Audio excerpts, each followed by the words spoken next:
Okay, last time article the के use कितने हो गए थे? 10 हमने किए। अब हम थोड़ा कोई आगे बढ़ाएंगे।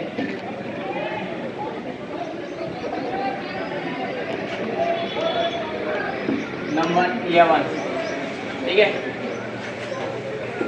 किसी भी साम्राज्य, तुम लोगों ने पुराने साम्राज्य सुने होंगे, वंश सुने होंगे, दिल्ली वंश, तुगलक वंश, इस तरह के, ठीक है।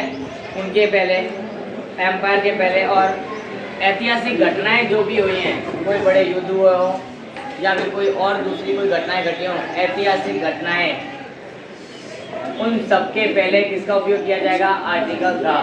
किसका उपयोग किया जाएगा? Article the.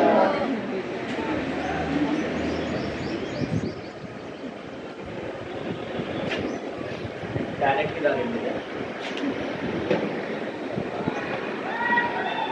is used before the name of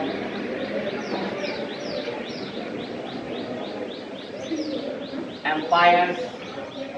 empires का मतलब क्या होता है?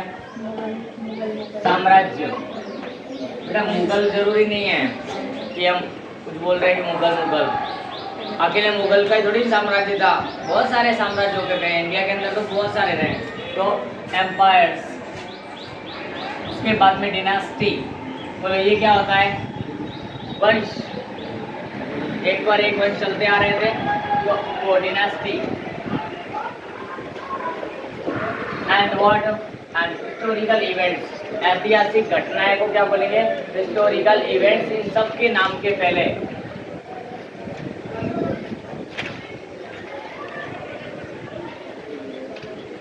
द का उपयोग किया जाता है। किस किस के पहले भाई? साम्राज्य यानी कि empires, dynasty and the historical events के पहले हमेशा किसका उपयोग किया जाएगा? द का उपयोग किया जाएगा। तो एग्जांपल की हम बात करें तो रोमन साम्राज्य था,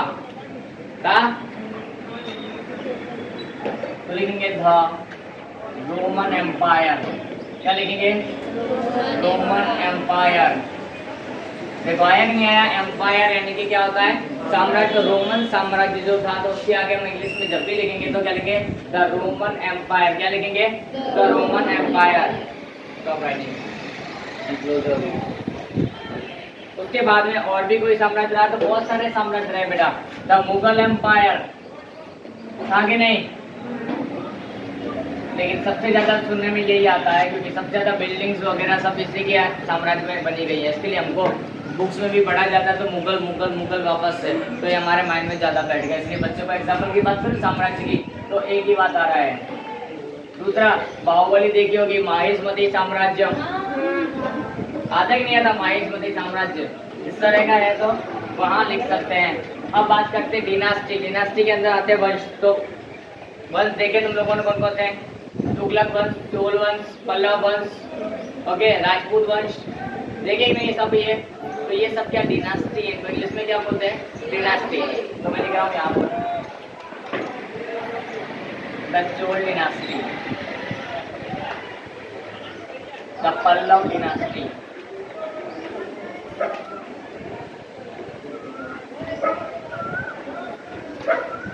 हाँ कि ना?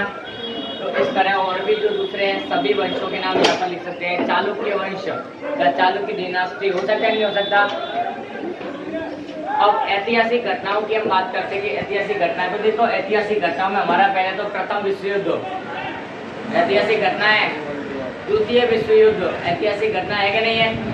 तो ये दोनों घटनाएं और भी बहुत सारी इतिहास की इतनी सारी घटनाएं बनी हैं, सबके एग्जाम्पल हम ले नहीं सकते हैं। जो फेमस है ज़्यादा आप लोग को पता है सबको, क्योंकि हम यहाँ पर 6 से 12 वाले बैठे हैं तो सबको पता चलना चाहिए। तो प्रथम विश्व युद्ध और द्वितीय विश्व युद्ध ऐसी घटनाएं जो सबको लगभग पता है। तो उनके यहाँ पर नाम द फर्स्ट वर्ल्ड वॉर या फिर the world war 1 Roman, okay, first world war.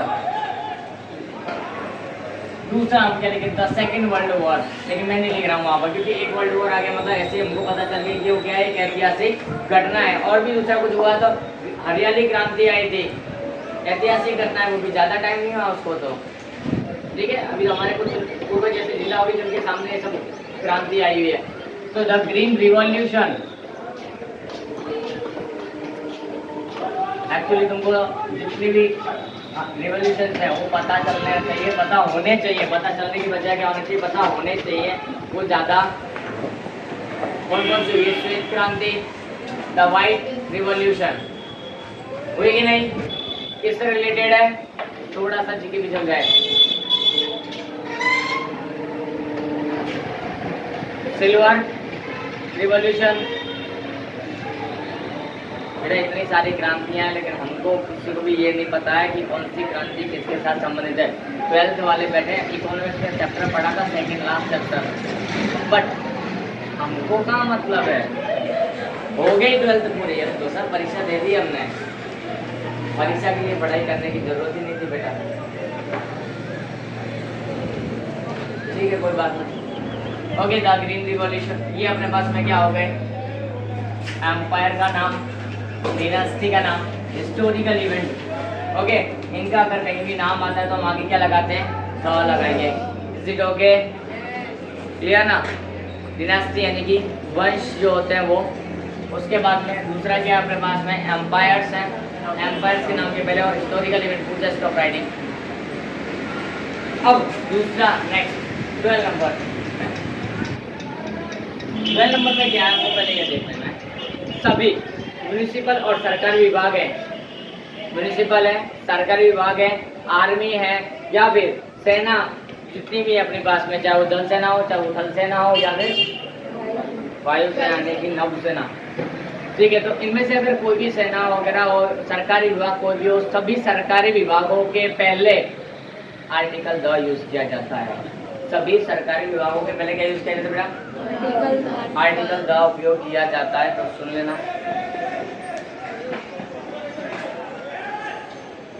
the is used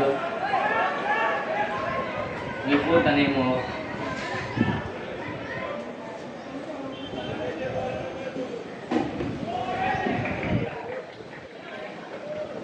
municipal or government departments,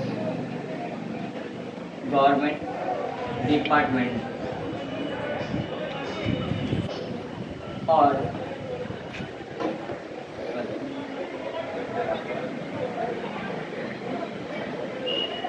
and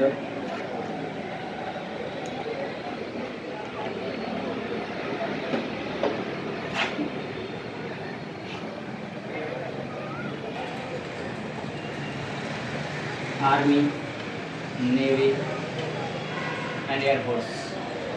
army, navy and air force, इनके बारे में भी हम कभी बात करेंगे तो उनके पहले भी क्या यूज़ किया जाएगा? क्या यूज़ किया जाएगा? कोई भी गवर्नमेंट डिपार्टमेंट की बात होगी क्या यूज़ किया जाएगा? निधि। म्यूनिसिपल डिपार्टमेंट होंगे वहाँ भी क्या लगेगा? का यूज़ होगा। तो ये चीज़ें हमको खास ध्यान रखनी है कि कौन कौन से शब्द हैं जो एक जैसे रिलेटेड वर्ड्स हैं, मैंने उनको एक साथ में लिखा है। अब बात करते हैं कि भाई ये कौन कौन सा है ऐसा। एग्जाम्पल क्या हो सकते हैं इसके, कौन बताएगा? बताएगा कोई?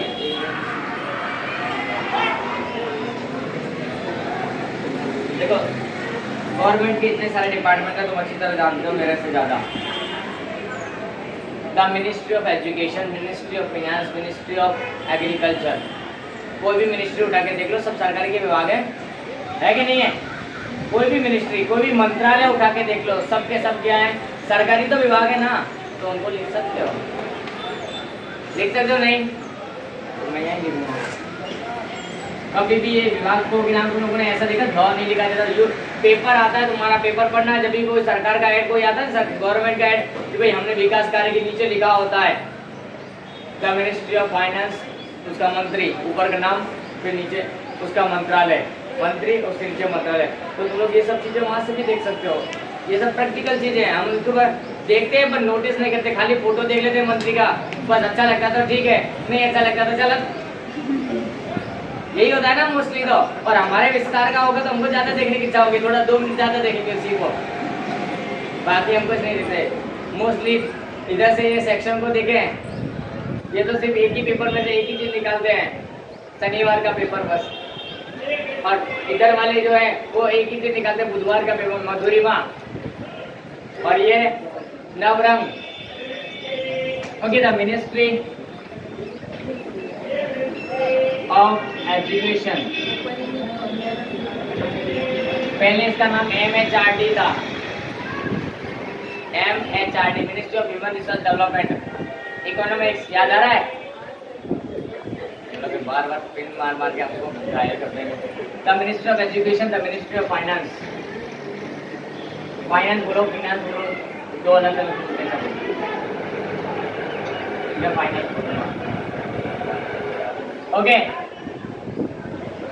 और भी दूसरा कुछ लिखना है तो लिख सकते हो। और उसके बाद में द आर्मी, द नेवी और the air force. The army, the navy, the air force.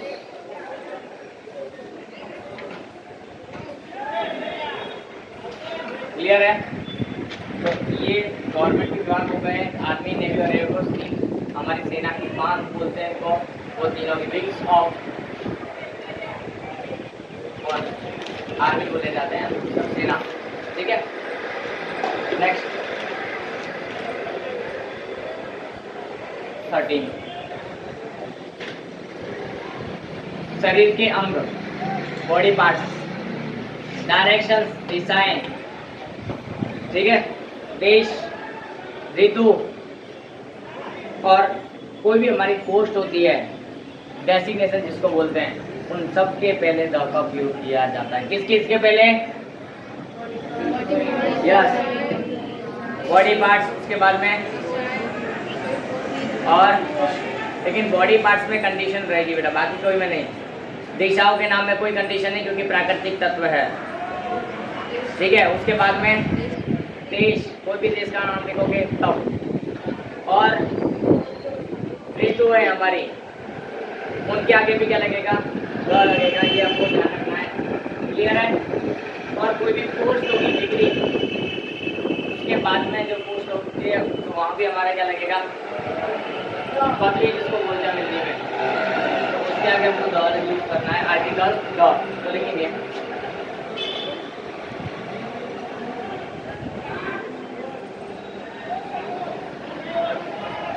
used before the names of what? Body parts, directions,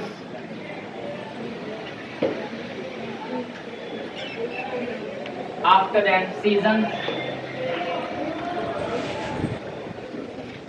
after that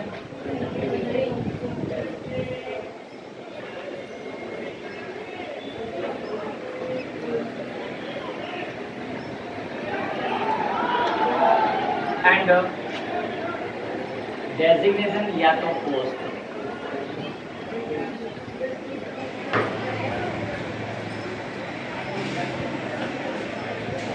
लिखोगे इन सब के नाम के पहले हम किसका उपयोग करेंगे भाई? ये नाम कौन कौन से? First, again I am repeating, body parts, directions,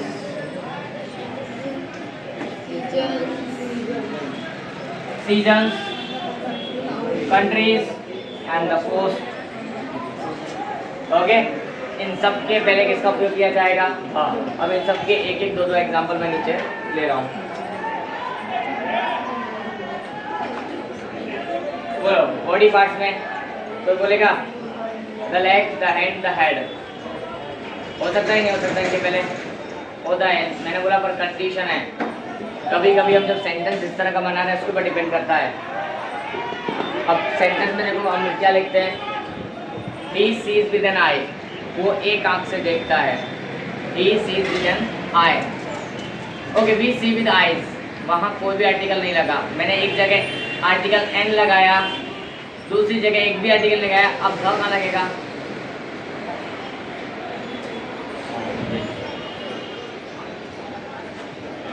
He got injured. और नहीं, इसका भी नहीं होगा।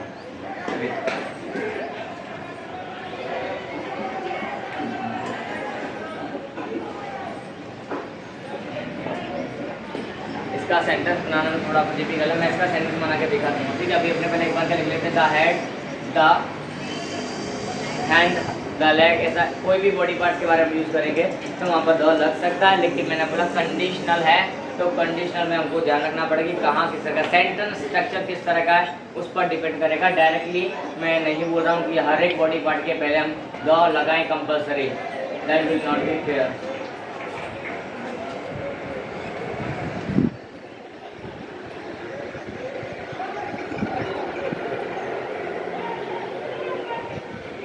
चलो, और इसके सिवाय अपने को क्या लिखना है, डायरेक्शन दिशाओं के नाम, east west north south and, सबसे पहले क्या लगेगा,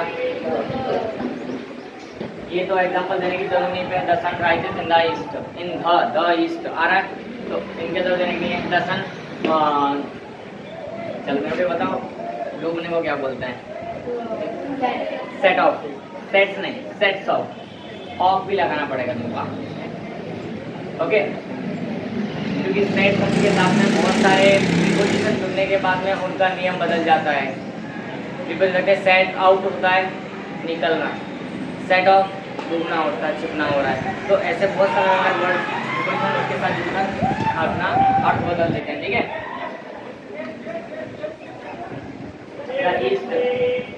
दूसरा इसके बारे में खास बात पता क्या है, दिशाओं के नाम के बारे में, इनका पहला अक्षर हमेशा कैपिटल रहता है, इनका पहला अक्षर हमेशा क्या रहेगा, कैपिटल का। तुम कहीं भी यूज कर लो वहाँ पर अगर तुम लोग लिख रहे हो दिशा का नाम, लेकिन दिशा के पर्पज से, तो ही इनका क्या रहेगा, कैपिटल लेटर।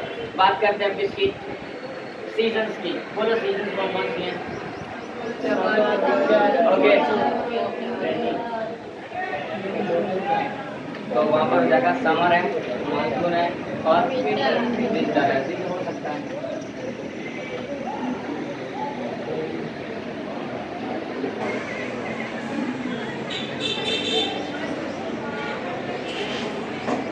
और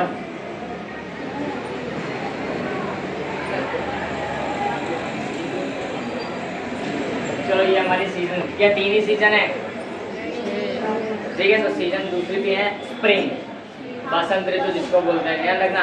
तो दूसरी हमारी 6 ऋतु होती हैं टोटल, 3 ये और 3 जो हमको दिखाई नहीं देती हैं वो, जबकि तीनों बाकी की भी इतनी इंपॉर्टेंट है जितनी हो जानते हो, क्योंकि बीच में आती है वो 3-3 महीने के गैप वाली होती है इसके लिए।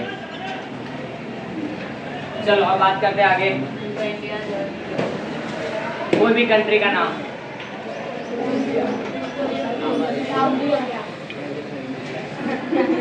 यहाँ पे भी कभी कभी कंडीशन है बेटा। अब अगर कोई सेंटेंस की स्टार्टिंग ही अगर कोई कंट्री के नाम से हो रही है, Japan is called as Nippon, या जापान, हाँ बोलो, मैंने तो यहाँ पे यूज नहीं किया, कंडीशन वाले सेंटेंस है बेटा, कंट्री का नाम भी। तो जब पूरा स्पीच चल रहा हो, पूरा स्पीच चल रहा हो, तो पूरी स्पीच के अंदर अगर बार बार एक ही कंट्री का नाम आता हो तो वहाँ हर बार नहीं यूज करते हैं। ध्यान रखना अपने को कि कंडीशनल है कौन सा, द। अपने नॉर्मली कोई सेंटेंस बोलेंगे तो यहाँ पर क्या जाएगा, द इंडिया जाएगा, द जापान, द अमेरिका, लेकिन मोस्ट ऑफ द सेंटेंस इस तरह के होते हैं जिनके अंदर यूज कम किया जाएगा। Mister Rohan,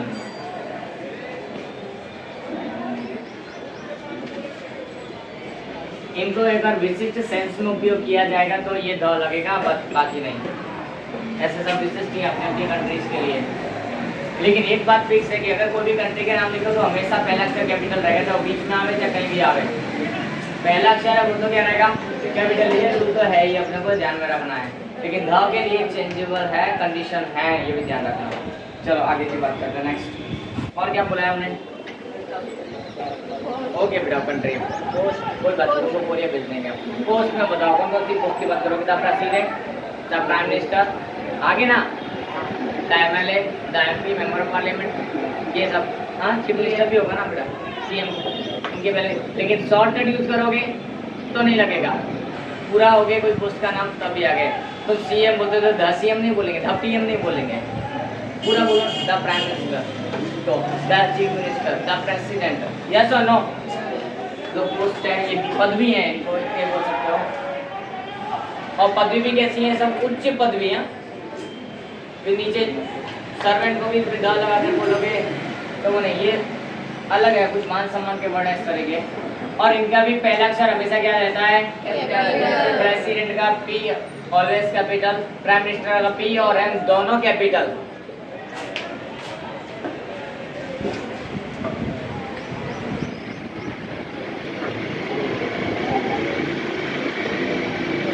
okay, member of legislative assembly, member of parliament वगैरह तुम लोग अगर किसी को भी बता रहे हो, किसी की पदवी बता रहे हो, वहाँ पर डेजिग्नेशन और पोस्ट बता रहे हो तो भी ये लिखना पड़ता है। लेकिन पदवी कैसी होनी चाहिए, उच्च पदवी धारकों के लिए ये सब उपयोग किया जाता है, अदरवाइज नहीं। कभी कभी हम देख रहे हैं टीचरों के लिए दवा यूज नहीं किया, लेकिन हेडमास्टर वहाँ का उच्च अधिकारी है तो हेडमास्टर के पहले कहीं यूज किया जाता था, प्रिंसिपल के पहले दवा यूज किया जाता, पर कभी टीचरों के और प्रोफेसरों के पीछे यूज किया जाता नहीं, क्योंकि सबका है। मैंने पहले बोला उच्च सम्मान होना चाहिए। कोई भी क्षेत्र में हम जाए तो वहाँ का जो उच्च अधिकारी होता है, उच्च सम्मान, ऊंची पोस्ट होती है, उसी के पहले क्या यूज किया जाएगा, दवा यूज किया जाएगा, बाकी सभी के लिए नहीं। ओके, तो हम आगे बढ़े थोड़ा सा। मैंने एग्जाम्पल की बात की थी है ना,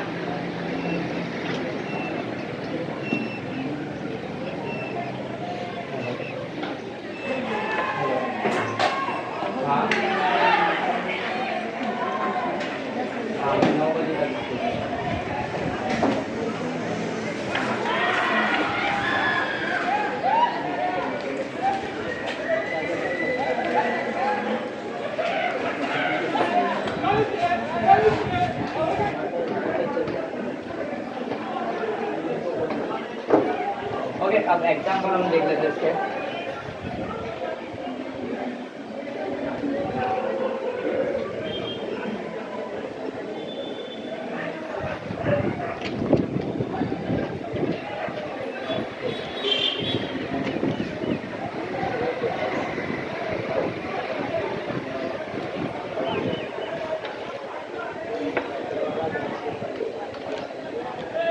He got injury on the head, उसको चोट लगी माथे पर, तो माथे पर चोट लगी, he got injury on the head।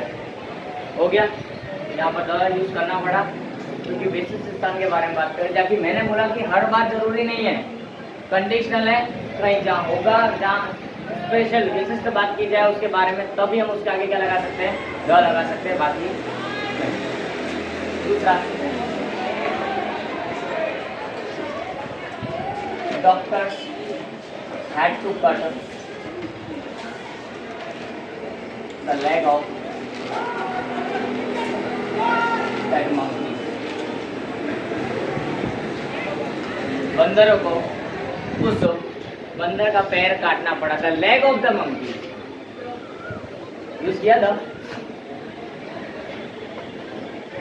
आगे ना।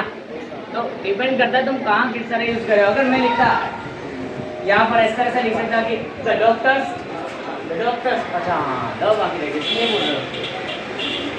यहाँ पर कोई कंपल्सरी नहीं कि डॉक्टर्स के बारे में, कौन से डॉक्टर की स्पेशल बात नहीं कि डॉक्टर्स को हो सकता है, तो वहाँ द ना लगाओ तो भी चलेगा। लेकिन doctors have to cut this leg, okay, उसका पैर काटना पड़ा, तो हिज भी लग जाता है यहाँ पर। मैं प्रीपोजिशन लगा सकता, सॉरी प्रोनाउन लगा सकता था उसके साथ रिलेशन के लिए। कौन सा प्रोनाउन होता है वो, his. Yes, okay, positive pronoun हम यूज कर सकते थे, लेकिन हमने क्या किया, नहीं, क्योंकि हमने हमारे किसी व्यक्ति के बारे में बात नहीं की, हमने किसके बारे में बात की, मंकी के पैर के बारे में बात की। पैर फंस गया था कहीं तो काटना पड़ा। Okay, the leg of that monkey, clear है ना? अब पता चल जाएगा या और एग्जांपल लो कुछ।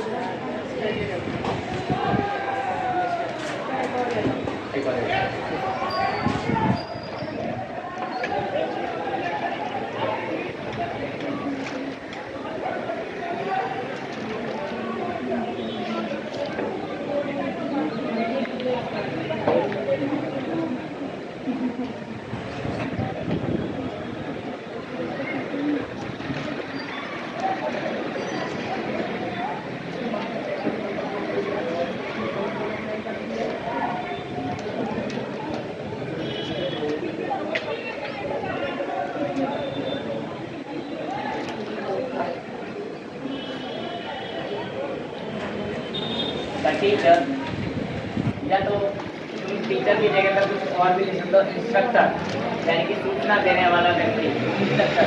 ठीक है,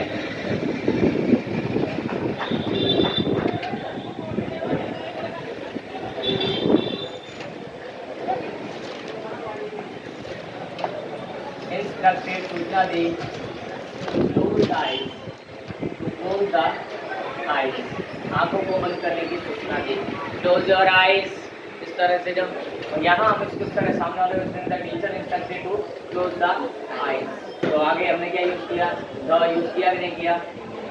तो ये क्या है, विशिष्ट तुम लोग सेंटेंस पहचानना पड़ेगा कि भाई कहाँ इसका उपयोग करें, कहाँ उपयोग ना करें। हर जगह पे ध लगा दिया कि चलो आई देखा पूरी बॉडी पार्ट देखा वहाँ ध लगा दिया, ये नहीं चलेगा। कहीं प्रोनाउन भी यूज होगा, कहीं ए और एन भी यूज होगा कि नहीं होगा, तो वो चीज हमको ध्यान रखनी पड़ेगी। We hear with the ears, we hear with the ears, हम कानों से सुनते हैं। We hear with the ears, the ears आएगा जो मतलब, understand. We see with our eyes, और भी लगाया मैंने, प्रीपोजिशन भी हो सकता है, तो डिपेंड करता है कि सेंटेंस का स्ट्रक्चर क्या है, क्या भाव है, क्या होना चाहता है, उसके ऊपर डिपेंड करता है कोई भी सेंटेंस होगा वो। ठीक है, नाउ अच्छा पीछे वाले और बाकी ना, मैंने एक और बताया था कि किसमें नहीं लगेगा, कंट्री।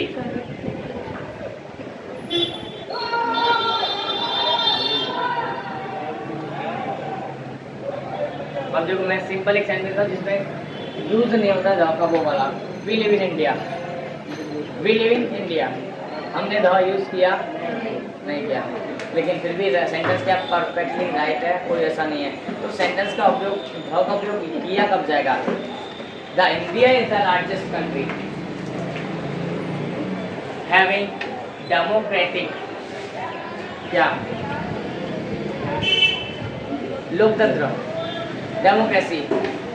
इंडिया इज द, या फिर India is the country which have the largest democracy, जिसका सबसे बड़ा लोकतांत्रिक शासन पद्धति है जिसके बाद में, इंडिया ऐसा है, तो वो भी लिख सकते हैं। तो वहाँ पर ध का उपयोग करेगा हमने, क्योंकि इंडिया के बारे में बता रहे हैं, तो इंडिया वहाँ पर विशिष्ट स्थान हो रहा है। आगे ना, और दूसरा हम इस तरह से ले सकते हैं,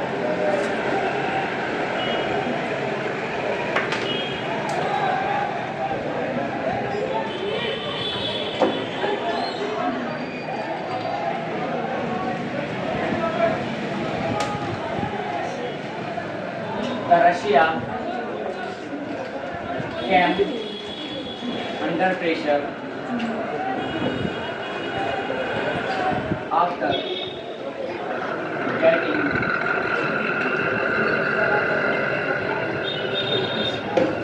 attacked by Ukraine. यूक्रेन ने वापस से सामने से अटैक किया, तो रशिया क्या हो गया, प्रेशर में आ गया। फिर तो इतना सा कंट्री और सामने भी अटैक करने के लिए रेडी है, डर नहीं रहा हमारे से, तो वो क्या हो गया, अंडर प्रेशर आया। लेकिन किसकी वजह से, ये हमको तो रशिया से बेस्ट है, यहाँ पर हम रशिया के बारे में बात कर रहे हैं, तो क्या आया। लेकिन यहाँ पर सामने मैंने एक ऐसा कंट्री लिखा जिसका आगे क्या नहीं है, क्योंकि हमारा फोकस इस पर है न कि उस पर। तो कंट्रीज के नाम के पहले हमेशा द ऐसा फिक्स नहीं है, हमको डिपेंड करता है कि सेंटेंस किस तरह का है, क्या नहीं है, क्या फोकस हो रहा है सेंटेंस में, उस पर डिपेंड करेगा। तो सेंटेंस स्ट्रक्चर ज़्यादा इम्पोर्टेंट है किसके बजाय, आर्टिकल्स के बजाय। ठीक है, क्योंकि नो आर्टिकल्स भी बहुत जगह यूज होगा। चलो नेक्स्ट बात करते हैं, 40 नंबर। अब 40 नंबर में क्या है, देखो नहरें, कैनाल्स होती है कि नहीं, नहरें, उसके बाद में मरुस्थल, रेगिस्तान जिसको बोलते हैं हमारी भाषा में, उनके सबके नाम हैं। उसके बाद में समतल मैदानों के नाम होते हैं। अब बोलोगे सर समतल मैदानों को क्या बोलते हैं, बताओ पहले तो इंग्लिश में। प्लेन्स, हमारे यहाँ पर भारत के अंदर भी जो यूपी और ये ऊपर का जो भाग है नॉर्थ इंडिया में, जैसे हिमालय से नीचे उतरते हैं वो पूरा भाग है, उसको हम क्या बोलते हैं, समतल मैदानी तो है, तो उसको प्लेन्स बोलते हैं।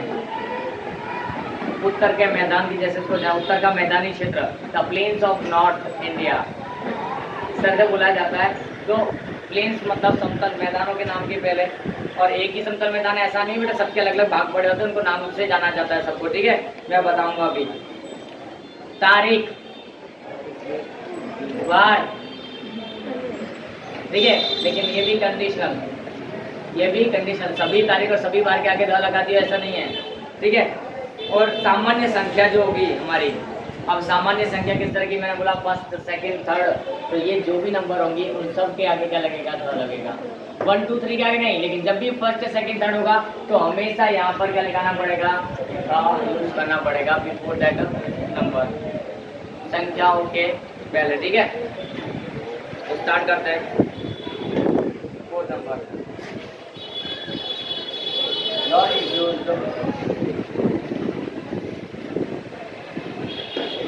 before the names of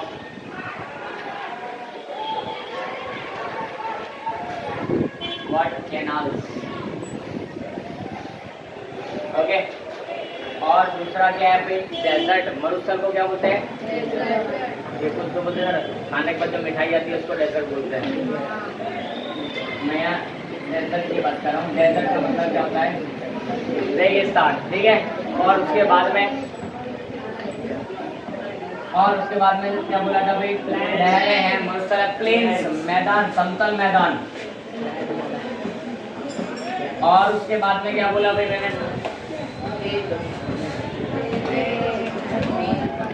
ये डेट वो वाली डेट नहीं है जो सेलिब्रिटीज करते हैं, ठीक है। और ये खजूर वाला डेट भी नहीं है, कहीं डेट से नहीं खजूर लिख दो उसके आगे डाला का तो। हाँ, उसके बाद में days and what the last numbers.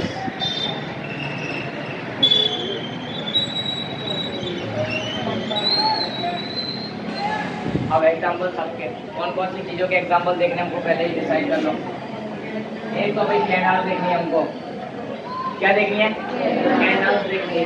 तो रेगिस्तान यानी कि डेजर्ट भी देखना हमको, डेजर्ट के बाद में समतल मैदान भी देखना हमको, देखना ही नहीं देखना। डेट्स के बाद में डेट भी देखनी है और डेज भी देखना है और नंबर्स भी देखने हैं। नंबर्स में और डेज में दोनों में क्या है, कंडीशंस है कि यहाँ द आएगी और नाम भी आएगी, किस तरह का होगा हमको ये ध्यान रखना है। बाकी सब तो कंपल्सरी है ही है। तो स्टार्ट करते हैं इसका एग्जाम्पल। अब कैनाल्स के नाम बताओ, पनामा कैनाल, ओके, और स्वेज, ये सबसे चर्चित नहरें हैं विश्व की, आए दिन चर्चा में रहती हैं, इसके लिए इनके नाम सबसे पहले पता होता बच्चों को। हमारे यहाँ की कुछ कैनाल्स के नाम बताएं तो, इंडिया की बहुत सारी हैं।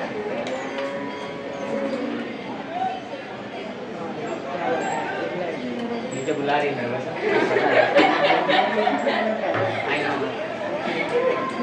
बेटा, सब बोलो ना, बोलो हमको पता होता है। चलो आगे की बात करते हैं। यहाँ पर अब पहले हम कैनाल से जानते हैं, तो पनामा कैनाल,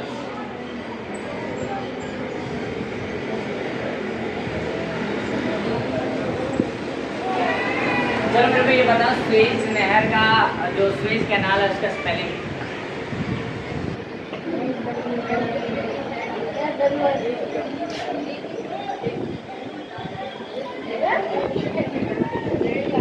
कहीं भी डब्ल्यू ना वी ना कुछ आएगा तुम्हारा, लेकिन बोला जाएगा स्वेज ही।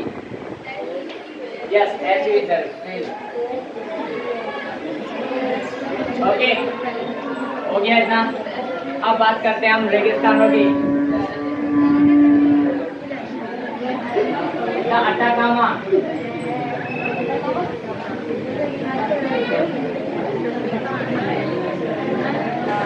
वर्ल्ड का सबसे गर्म स्थलों में इसको गिना जाता है, अटाकामा का रेगिस्तान को। दूसरा सहारा डेजर्ट, और उसके बाद में था थार डेजर्ट। थार अपने यहाँ का है, और सहारा सबसे बड़ा है, दुनिया का सबसे बड़ा रेगिस्तान। और सबसे गर्म स्थलों में गिना जाए तो अटाकामा डेजर्ट, चिली। कहाँ पर है, चिली देश में। हिंदी में चिली बोलते, बाकी चाइल्ड, सॉरी सर, दुबई में बेटा पूरा दुबई डेजर्ट है, पूरा दुबई डेजर्ट है, वो सारा ग्रेस सब कहीं भागे।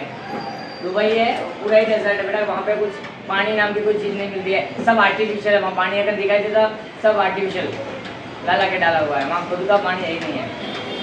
वहाँ पेट्रोल सस्ता मिलता है पर पानी महंगा मिलता है।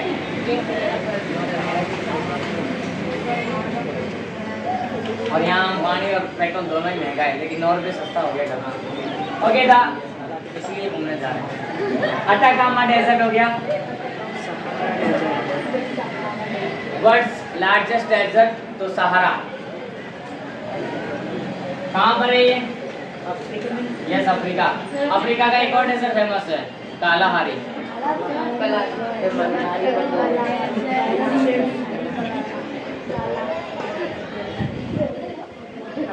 और इंडिया की हम बात करें तो क्या थार का मरुस्थल, जो राजस्थान और उस तरह के जो भाग है पूरा, वो पूरा थार का मरुस्थल, ये पूरा राजस्थान उसी में आता है।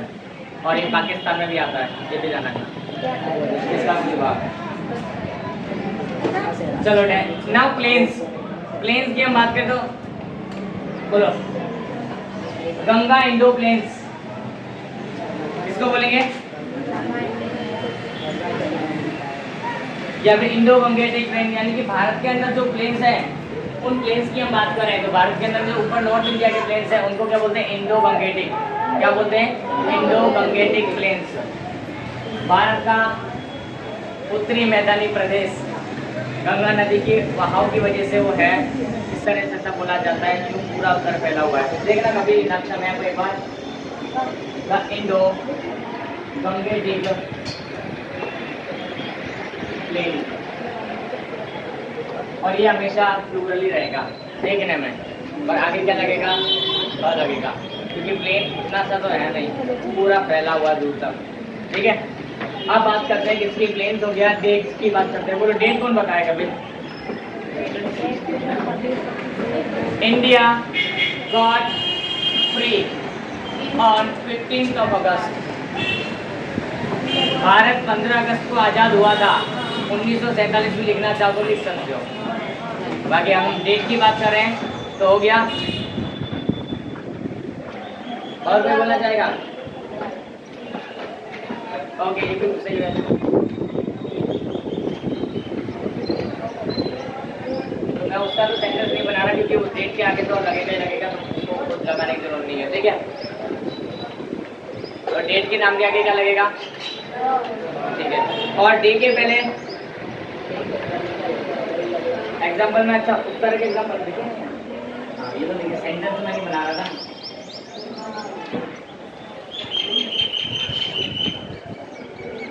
21 जनवरी, 3rd जून, और भी और कोई दूसरी भी डेट्स कोई लिखना चाहते हैं इस तरह का? Sorry, yes yes, okay. अब आगे डेज बाकी है, डेज के नाम के आगे on Monday on the day, यानी कोई स्पेशल डे लग रहा है यहाँ पर, स्पेशल स्पेसिफिक पर्पस के लिए अगर डे का यूज़ किया जा रहा है तो वहाँ पे दौर लगेगा। अदरवाइज कंडीशन मैं पहले बोल रहा हूँ, मैं यहाँ लिख भी देता हूँ ऊपर क्या कंडीशन वाली चीज़ अपनी, स्टार। ठीक है, और आगे नंबर्स। नंबर्स में भी कौन से वाले नंबर मैं बताए थे अभी?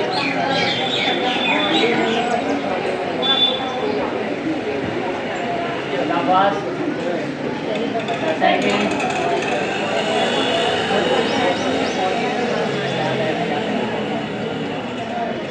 चलो 30 लिख देते हैं।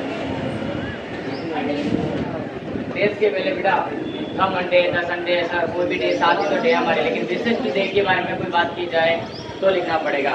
जैसे कि मदर्स डे सेलिब्रेटेड, हाँ, on the second Sunday, second Sunday होता है ना, सेकंड संडे ऑफ मे, तो मई महीने का सेकंड संडे को ये क्या मनाते हैं? Mother day. कोई डेट फिक्स नहीं है, लेकिन second Monday on the second, actually वो सेकंड